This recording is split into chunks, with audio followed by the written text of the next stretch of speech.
Hey everyone, Mike here with another Helm to Tower video. I got another roguelite game for you all out there to check out, or as the dev team have dubbed it, a roguelife game. This is called Linked Banner of the Spark. It just had its 1.0 release recently, adding a bunch of new content and bringing the game also to Xbox and PS5. I played a handful of hours on PC during early access and am now playing the game fresh on PlayStation 5 and thought I'd give you my thoughts on the game so far as I've been playing it. So what does roguelife mean exactly? Let me try and break it down for you. Basically there's two major kind of gameplay loops in Linked that you'll be doing. First off, of course, there is the more traditional roguelite stuff where you're going to be going into these randomized areas that are more like kind of randomized dungeons you'd see in roguelite games.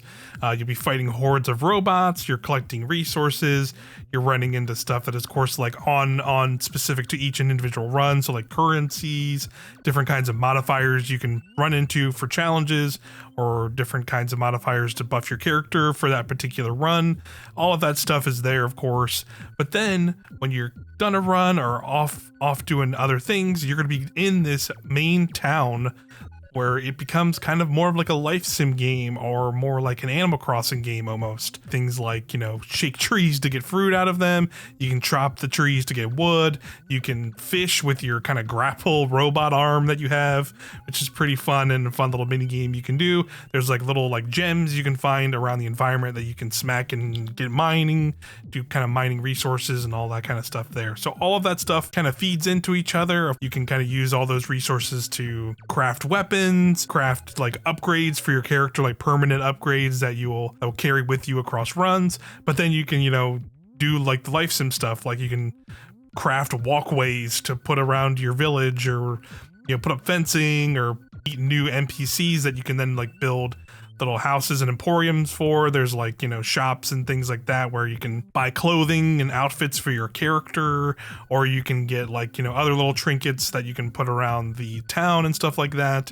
There's, the blacksmith, so you can upgrade all your weapons and stuff for things like that as well. So tons of different things you can kind of find between these and the kind of life sim town aspects of the game and the roguelite kind of action, kind of combat focused run based gameplay all feed into each other, and you can kind of do both in different ways and get benefits from doing both. And there's tons of variety and all that stuff. Like I said, if you're doing all the run-based combat stuff, there's different weapons and things you can find. All of them are pretty much unlocked from the get-go, but then there are ways to upgrade them further and have them be better on individual runs, like higher level gear and stuff like that. So you can have things like a typical sword, melee-based sword, or there's things like claws that are like fists you can melee and run into enemies too.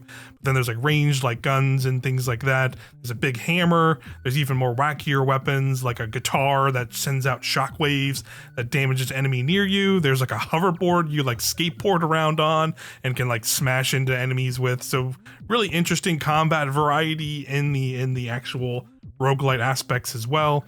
But then of course tons of life sim stuff if you're more into that approach, where you can just kind of hang out in your town, do a bunch of fishing, clean up the town, and those will all give you resources and things you can then use in upgrading and buying new stuff for your town as well. Having played like a handful of hours of the game now, I have found it the combat sometimes can be pretty challenging, but I've been mostly playing solo though, so maybe there's an aspect to it. The game does support local multiplayer and online player. I believe you can do up to 4 players, so maybe that can help in that regard. And there's different difficulty options. I haven't messed with them too much, and there's more systems. Like I believe in the 1.0 version of the game, there's like a new system where you can find robot buddies that'll actually you can actually befriend and then take on sort of these combat roguelite dungeons and take them with you, and they'll fight with you and you can upgrade them and things like that.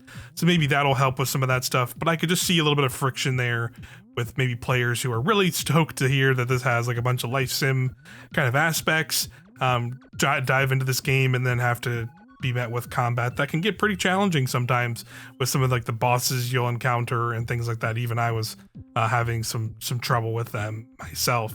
Maybe that stuff can kind of be ironed out as you kind of upgrade and kind of keep playing through it and all that kind of stuff. So I definitely want to put some more time in, but that's definitely something to keep in mind, is that is there as well. A future Mike here, jumping in real quick in this video, just to say that if you've already seen the footage, I have unlocked the kind of robot buddy system that I was talking about in the video. Definitely makes the combat a little bit more easy to manage, in my opinion, now having multiple people and multiple little kind of allies helping you out in battle.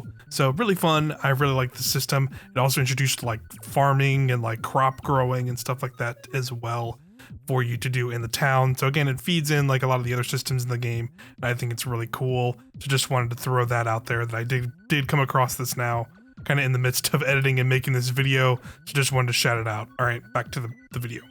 I also, unfortunately, having played on PS5 a little bit, have been running into a couple bugs here and there.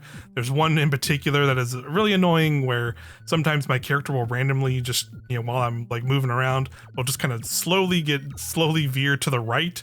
Like I can just kind of put my controller down sometimes, and the character will just like walk off to the right for an extended period of time until I kind of recontrol them. It's a little weird bug, and at first I thought I was going crazy because maybe I had PS5 controller drift again, but I've also been playing some other games like Doom: The Dark Ages and of course like Destiny and stuff like that, and have zero issues with like having any drift in those games. So I'm thinking it might unfortunately just be an issue with this game currently on PlayStation 5. So that's been a little bit annoying to see, but it has led me. But the game, I've played it on PC as well through the early access period and now in 1.0, and have not really run into that there. So it's still a lot of fun, and even with that, it does not make it unplayable. It is a little bit of an annoyance, but I'm sure that the dev team in their Discord is definitely very chatty right now and very active, and they'll definitely take a lot of feedback, and they have all these ways you can provide that to them, and they've been very quick to respond to that stuff. So they've been pretty awesome in that regard. So, I'm sure this stuff will get sorted out, but that's just something, that's happening with me, and you should be aware of. Be careful of the PlayStation 5 version currently, but, PC, it runs pretty great and plays pretty great. If you have a Steam Deck, plays great, runs great there. I really hope the game also eventually does come to the Switch, or maybe even we get a Switch 2 version, since that is right around the corner. That would be really awesome to see for this game as well. I think Switch fans would have a blast with this game for sure, and I think it would do really well there. So I'm sure they have plans to bring it there, so we'll have to wait and see on that one. Again, the combat can be a little challenging, but I think that can be pretty fun for some players. Plus you have this other kind of full aspect where you're kind of building your own town, and you can do all the customization and all that kind of fun stuff like you would in other life sim games, and I think it all kind of blends really well in this game. So I definitely recommend Lynked. If you haven't checked it out yet, it is 1.0 now. Again, it's on PC, on Steam, PlayStation 5, and Xbox, and hopefully it'll come to Switch, or maybe Switch 2 soon in the near future.